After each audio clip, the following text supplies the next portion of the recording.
Vinostrum para celebrar, para acompañar o para compartir. Si Vinostrum no existiera, habría que inventarlo.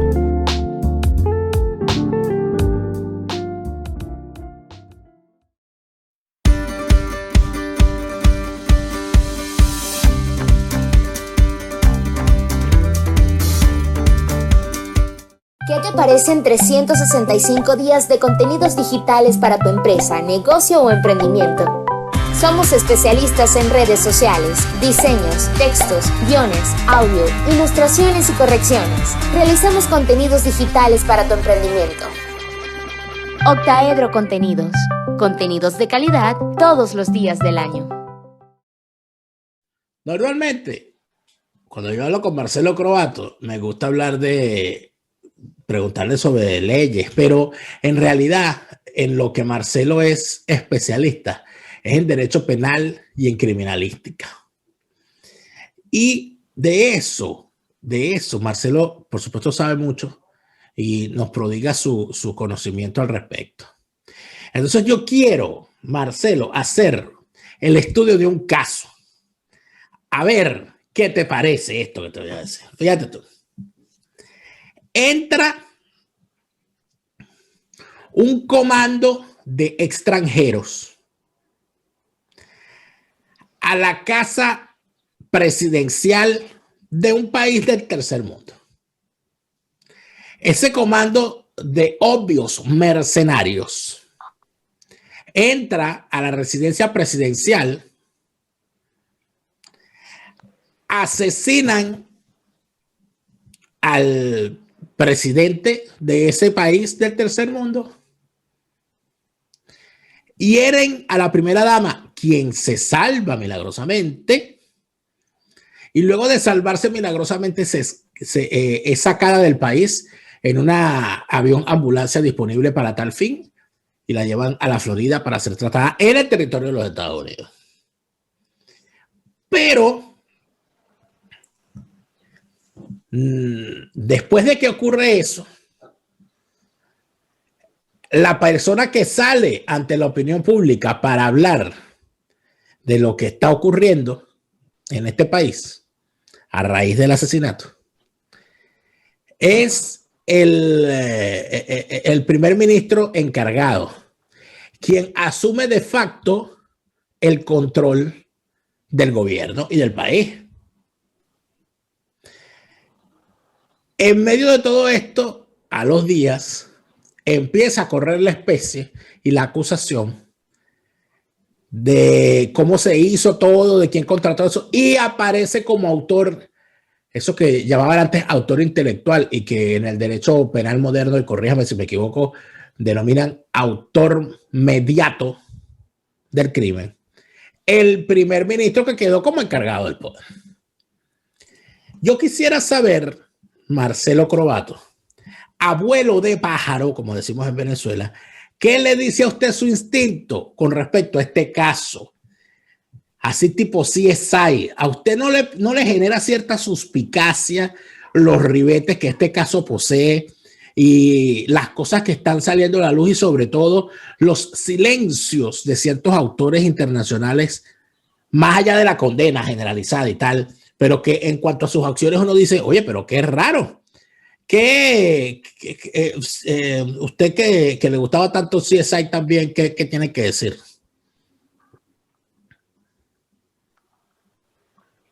Bueno, buenas tardes a quienes nos escuchan a este lado del charco en el estreno. Buenos días a quienes están al otro lado del charco. Buenas noches a cualquier hora, si nos escuchas en un diferido. Pues este caso a mí me llamó mucho la atención el hecho que supuestamente el primer ministro era el autor intelectual o autor mediato, como también se le dice. Porque si bien él podría ser el gran beneficiado porque es el que quedaba a cargo del poder, ya estaban a punto de entregarlo. Entonces no le veo mucho sentido objetivamente al hecho de que, bueno, no, es que lo quise sacar para quedarme con el poder. Digo, vas a armar toda esta tramoya por unos pocos meses de quedarte con la presidencia. Ahí hay algo más. Si no se consigue la información de qué objetivo ulterior tenía A lo mejor tenía que impedir esas elecciones o asegurarse que quedase elegido otro candidato. Entonces tenía que haber otra motivación, porque siempre en la investigación del crimen la motivación es fundamental. Y el primer sospechoso es el primer beneficiario de lo sucedido. Que hayan contratado mercenarios colombianos a través de una empresa de un venezolano que está en Miami es una tramoya bastante rara. Y da a pensar que no es simplemente que el primer ministro quería quedarse con el poder. Esto ya es una investigación que pasa de lo criminal a la inteligencia de Estado. Pero podría desarrollar un poquito más. ¿Qué es lo que le parece a usted raro de la contratación y de todo eso? Demasiado complejo lo que se hizo solamente para que el primer ministro se quedase unos pocos meses como presidente encargado. No tiene sentido tanto esfuerzo si el objetivo era solo ese. Tiene que haber algo más y es lo que tiene que investigarse aquí en adelante.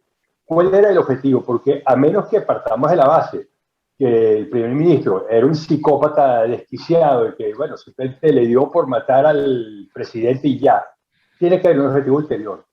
Y quizá el objetivo era algo personal, no es que me desairó y lo iba a mandar a matar porque yo no me quedo con esa mancha al honor. Perfecto, es posible. Tiene que haber sido un gran desaire para que se justificase en la psiquis del criminal algo de este tamaño. Pero tiene que haber, en un caso de Estado como este, algo adicional. Puede ser que tenga que ver con el tráfico de drogas, pero tienen a Cuba muy cerca, que si lo necesitan es un sitio completamente seguro para hacerlo. Tienen a Venezuela, que es más seguro. Habría corrupción y había que tapar algo, había que desaparecer pruebas. Quizá están las cosas, incluso a espaldas del presidente. Entonces, el centro de todo está en investigar la motivación. ¿Qué quería hacer el primer ministro? Si efectivamente fue él.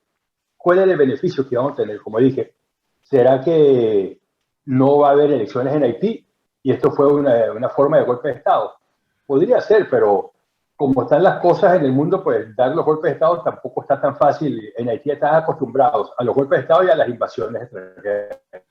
Entonces no es algo tan fácil de hacerlo así tan descaradamente, asesinar al presidente, y más que la primera dama ya regresó. Entonces, tiene que haber algo más que simplemente un golpe de Estado. Quizá amañar de alguna forma las elecciones para poder nombrar el presidente Cascadero o asegurarse que va a ganar las elecciones el candidato que desean por algo muy turbio, porque simplemente por democracia no es algo muy turbio, tiene que haber algún negocio muy grande por detrás. Sin embargo, Haití como negocio no es un gran negocio. Haití es un pueblo sin recursos, sin nada, en la miseria absoluta, cosa increíble. Tienen más crecimiento su economía que la de Venezuela. Bueno, increíble no. Con el socialismo venezolano no es de extrañarse, pero como concepto, que Haití tenga crecimiento económico, no dice, oye, mira, lograron crecer un 1%, ya es demasiado. Entonces, tiene que haber otro negocio que no es en sí la pura corrupción administrativa. Tiene que haber algo mucho más grande, quizá una trama de lavado. La trama del narcotráfico ya se ve casi innecesaria, porque si fuese algo alejado de Cuba, dirían, bueno, que hace falta otra ruta distinta por otra vía, pero teniendo ya Cuba y Haití no es un sitio donde se pueden esperar muchas cosas. Si empieza a salir narcotráfico de Haití hacia Europa, por ejemplo, quizá, pero no se está desviando. Si me dijesen que esto sucedió en alguna parte de la costa occidental de África, porque así tienen otra ruta distinta para distribuir a través de África y subirlo a Europa, te lo creería. Pero la investigación de la motivación criminal, y en este caso el motivo corrupto y criminal que hubo, es esencial, porque si no, habría que partir de la base que simplemente el primer ministro era un demente que armó toda esta trama porque le provocó matar al primer ministro, quizás por un lance de honor. si eso sería algo que se podría debatir si se confirma que fue el primer ministro. Pero vamos a intentar, porque todo esto es especulación obviamente, pero creo que las investigaciones criminales se tratan mucho de establecer hipótesis que al final terminan siendo también especulaciones, pero razonables. Podríamos establecer tres posibles como tú lo llamas, motivos ulteriores que pudiesen decirnos cuál era el verdadero motivo de este crimen. Me aventuro yo con el primero, que ya tú lo has asomado, el tema del narcotráfico. Pero es que cuando se habla del tema del narcotráfico, a veces se queda así como por encima y si no se da bien el detalle. Vamos a suponer que el presidente de Haití, el asesinado presidente de Haití, estuviese recibiendo prebendas de parte del narcotráfico y que quien decidió asesinarlo o quería dejar de pagar esas prebendas o quería cobrar esas prebendas él personalmente. Esa podría ser una hipótesis, que lo matan por el tema del narcotráfico, pero asociado a eso, al negocio como tal y no digamos, a la existencia o no de nuevas o tales rutas. Esa podría ser una hipótesis. ¿Cuál otra se nos podría ocurrir? Es que precisamente cuando dijiste hipótesis, yo pensé en esa, una venganza, un ajuste de cuentas, porque los capos de las drogas, cuando les debes, se la pagas. Yo tuve oportunidad de conocer a un sicario profesional que me dijo, bueno, él me comentó, no, el primer muerto te asusta, el segundo lo tomas con más calma, el tercero no te preocupa, el cuarto en adelante es costumbre. Nunca le pregunté cuántos llevaba, ni siquiera quería saberlo. Pero él me dice que una vez lo contrataron porque una persona que le quedó debiendo una cantidad de dinero a una organización de narcos. Y me dice lo que me dijeron que tengo que ir a tal sitio a matarlo a él y a toda la familia, a la esposa y los hijos. ¿Y qué tiene que ver la esposa y los hijos? No, es que es una lección, porque ahí después nadie va a querer hacerse otra vez el vivo y a fallarle al patrón. Entonces, si saben que no solamente se están regando ellos, sino la familia y los hijos, van a tener más cuidado. Me comentó que al final ese caso no se dio, pero que él no tenía ningún inconveniente, que simplemente no se dio y que él lo lamentó porque no se dio y no pudo cobrar el trabajo. De esa gente lo hay. Así como yo digo, oye, qué lástima, no se me dio el caso que iba a hacer una defensa, una demanda, ¿no? Él decía, lástima, no se me dio el caso, no tuve que asesinar 4 personas. Locos que hay. Pero en este caso... En este caso, podríamos decir que esa es una de las hipótesis. Luego entraríamos entonces, si esa es la hipótesis, ¿quiénes podrían ser los vinculados a esto? Hay un dato importante, Marcelo, que se tiene que tener en cuenta, que es el tema del control de las calles y del tráfico de drogas en cierta zona de la ciudad de Miami, por parte de grupos gangsteriles establecidos en la zona conocida como la pequeña Haití, allá en la Florida. En tal sentido, se señala que podríamos estar hablando de esta gente tomando en cuenta que la organización se hizo precisamente en Miami. Por allí podrían haber unos indiciados. Luego está el caso del primer ministro, que inclusive entiendo que habría ofrecido su renuncia o habría pensado en renunciar al verse rodeado o quizás al verse acusado falsamente o quizás al ver que, como le dijo Llovera Páez a Pérez Jiménez, se dio cuenta de que el pescuezo no retoña. Pero si nos ponemos más truculentos, a mí me parece sumamente sospechoso que en un ataque con tal fiereza y con tal cantidad de asesinos, la primera dama haya salvado milagrosamente la vida. Yo no sé exactamente dónde fue la herida, no debe haber sido nada del otro mundo porque a los pocos días ya estaba de regreso, no debe haber sido una herida grave. Que asesinos con experiencia, mercenarios, se hayan confundido y la hayan dejado por muerta sin rematarla, me parece extraño. Pero llama la atención el hecho de el origen de la operación. Mercenarios colombianos. Bueno, mercenarios se pueden contratar en cualquier parte y Estados Unidos es el sitio más fácil para contratarlo. Existe una revista llamada Soldier of Fortune, creo que todavía existe. Hace muchos años yo la conocí y la compré algunas veces. Y en los clasificados decía Merc for Hire, mercenarios se ofrecen. Y algunos decían any risk, cualquier riesgo. Y así como uno veía el programa de Los Magníficos, que uno podía llamar a los magníficos y aparecían ellos a deshacer entuertos, bueno, tú puedes contratar un mercenario y a veces era, ¿no?, que resulta que mi marido o mi esposa se llevó a mi hijo a no sé qué país en Centroamérica y no puedo recuperarlo, y contrataba a un mercenario que iba ya a secuestrar a un muchacho, se lo traía de regreso y decía, señor, aquí está su hijo.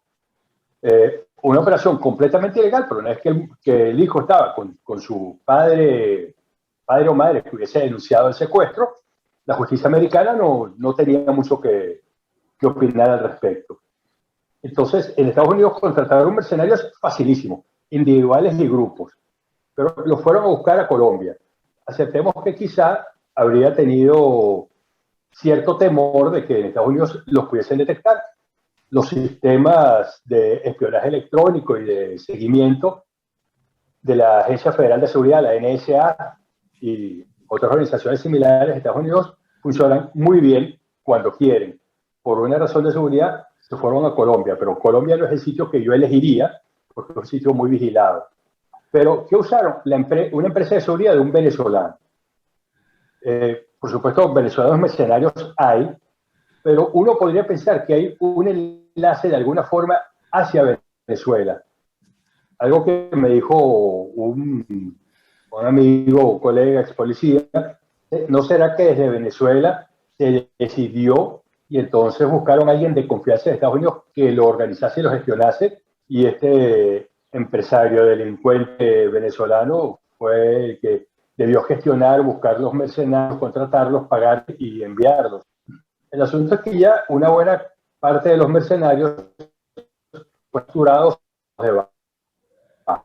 Entonces, para hacer una investigación para saber quiénes son, de dónde salieron, si vienen, por ejemplo, del Ejército de Colombia o de las guerrillas o de los grupos paramilitares. Sí, es bastante... No es lo, si vienen de la guerrilla, podemos estar hablando de narcos en conexión con la FARC o con Venezuela. Si vienen de los grupos paramilitares, pues también las Fuerzas de Autodefensa tenían su organización de narcotráfico. Pero si vienen del Ejército... A mí me llama la atención algo en particular, Marcelo, que creo que es llamativo en todo esto. Se nos cayó Marcelo, pero mientras lo recuperamos, hay algo bien particular en todo esto, y es el tema de cómo no solamente permanece con vida la primera dama, sino que los mercenarios, de la misma manera en que dejaron con vida a la primera dama, dejaron con vida también a los hijos que estaban también en la residencia. Como si hubiese una condición, mire, es al presidente nada más, no le hagan nada a la esposa y a los hijos. Eso, de alguna manera, si la esposa estuviese involucrada, sería lo que ella haría, ¿no? Proteger su vida y proteger la de sus hijos. De repente estoy especulando, estoy acusando a una pobre señora que merece ser beatificada, pero a mí siempre me pareció extraño que luego de un evento como ese, la señora se vaya a los Estados Unidos de forma expresa a ser atendida desde el punto de vista médico, pero después que la atendieron y le curaron y le cosieron las heridas, la señora regresó inmediatamente a Haití, que es un país que obviamente está convulso luego del asesinato de su esposo. Ella se siente lo suficientemente segura como para regresar a su país, o es que es una señora temeraria que no le tiene miedo a la muerte después de lo que vivió. O sea, son cosas que llaman mucho la atención. Pero ahora, si nos vamos por la teoría del trabajo venezolano, que es algo que se está manejando mucho. Bueno, eso sí, eso es de Venezuela. Bueno, ¿y por qué razón? Bueno, por el mismo tema del narcotráfico, por un lado, por el tema de las operaciones que desde Haití se han desarrollado contra el régimen venezolano. Recuérdense que fue en Haití donde capturaron a los narcosobrinos. Recuérdense que fue el actual presidente o el asesinado presidente haitiano, se le volteó al régimen chavista. Y de la relación de cercanía que hubo con el presidente anterior, se pasó a una relación convulsa en la que ese presidente haitiano reconocía al gobierno interino de Juan Guaidó, desconociendo al régimen criminal de Maduro. ¿Eso podría ser también algo que podría sopesarse, Marcelo, o es demasiado enrevesado?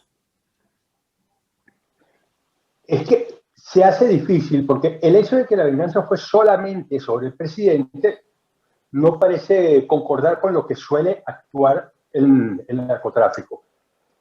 Esto es una operación que costó muchísimo dinero, porque si querían matar al hombre y tenían el apoyo de la primera dama, quizá era mucho más fácil contratar 2 buenos sicarios, mercenarios, y no todo un equipo comando. Y eso tiene un costo muy alto.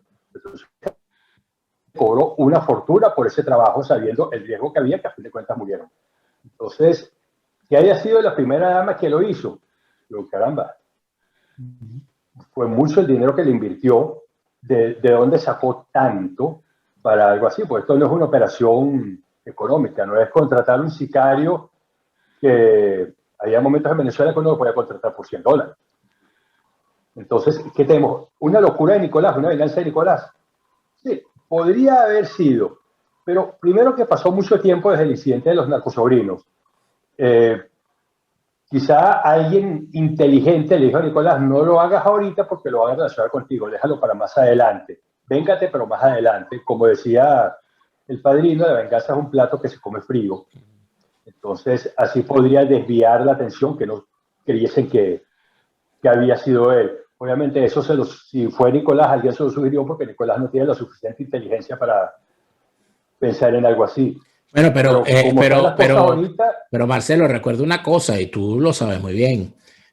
No hay que ser muy inteligente para tener una carrera criminal. De hecho, hay muchísimos criminales que, si se les revisa bien, su coeficiente intelectual para muchas cosas es bajo, pero su audacia para cometer crímenes y acciones siempre supera a lo que uno puede pensar, ¿no? O sea, que nada podría descartarse, ¿no? Ciertamente. Aunque de hecho un capo criminal suele ser una persona de inteligencia superior, porque un capo de las drogas, un Pablo Escobar, un Chapo Guzmán, un Albert Anastasia, Alfonso Capone, son personas que eran gerentes de una gran empresa cuyo objetivo era criminal. Pero si se pone a ver, ¿qué es un cartel de las drogas? Es una gran empresa donde ellos preparan un producto, producen una mercancía que la gente se va a comprar y se encargan de distribuirla, enviarla, etcétera, todo eso. Es una empresa y para hacerlo a esos niveles, como era el cartel de Medellín, o el cartel los carteles de Cali, o la organización del Chapo Guzmán, el cartel de Sinaloa, tiene que ser un gerente muy capaz. Eso no lo hace cualquiera con pura audacia. Tiene que tener una gran habilidad para pensar estratégicamente a largo plazo y de repente decir, bueno, me la voy a comer, aunque quiero mandarle a dar un tiro a pero me la voy a comer porque me interesa mantener esto en orden. De hecho, ¿qué fue una de las cosas que los capos de la mafia le reclamaban al Capone, Alfonso Capone? Sí. Aquí vamos a... Sí. Quisiera... Era muy espectacular en lo que hacía. Sí. Era lo mismo que se le reclamaba a Pablo Escobar, ¿no? Que hacía mucho ruido y que eso generaba problemas, ¿no? Porque llamaba mucho la atención y ponía entonces el foco sobre unos tipos que en realidad lo que querían era pasar bajo la mesa. Exactamente.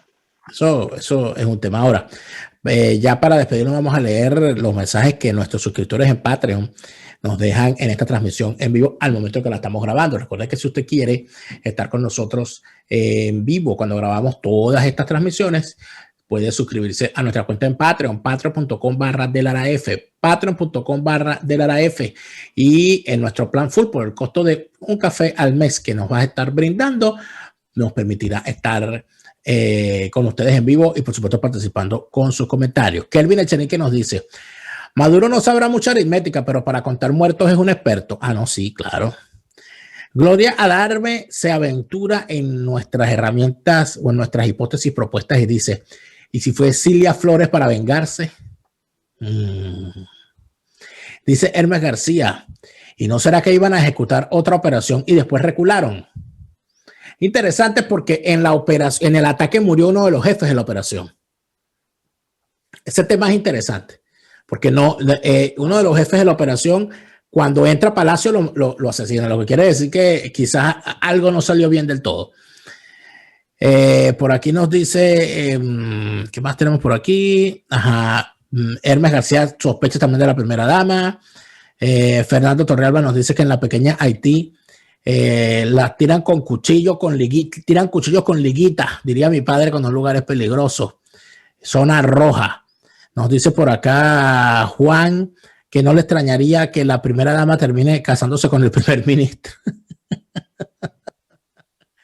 Te fuiste lejos, te fuiste lejos. Aquí dice que el negocio de los aeropuertos para el tráfico de drogas, que de repente es una venganza con respecto a los hijos de la primera combatiente, que habría que hacerle un historial al empresario que esté involucrado, de dónde viene, cómo se hizo millonario. Todo eso debe estarse investigando ya. Así que hay sin duda una situación interesante. Y finalmente nos dice Alejandro que Haití es un puente para que estos malandros hagan lo que les da la gana, sin duda alguna. Seguiremos hablando de qué es lo que pasa porque los acontecimientos están en pleno desarrollo. Esto se está moviendo y como se está moviendo, vamos a saber, en algún momento vamos a saber qué fue lo que realmente pasó. Ha sido todo por hoy. Gracias, Marcelo. Bueno, gracias, Daniel. Un gusto estar con ustedes. Esperemos que les haya gustado. Y si tienen ideas más interesantes de lo que sucedió, déjenlo en los comentarios. Así es. Muchísimas gracias a todos. Nos encontramos en una próxima oportunidad. ¿Quieres enviar algo desde los Estados Unidos a Venezuela? Tuplata.com.be es la mejor opción. En tuplata.com.be además te asisten con tus compras y si lo necesitas, incluso las hacen por ti. No busques más couriers de dudosa procedencia. Envía rápido y seguro. En avión o en barco. Nos ajustamos a tu presupuesto. Tuplata.com.be, la tarifa más baja y en el mejor tiempo.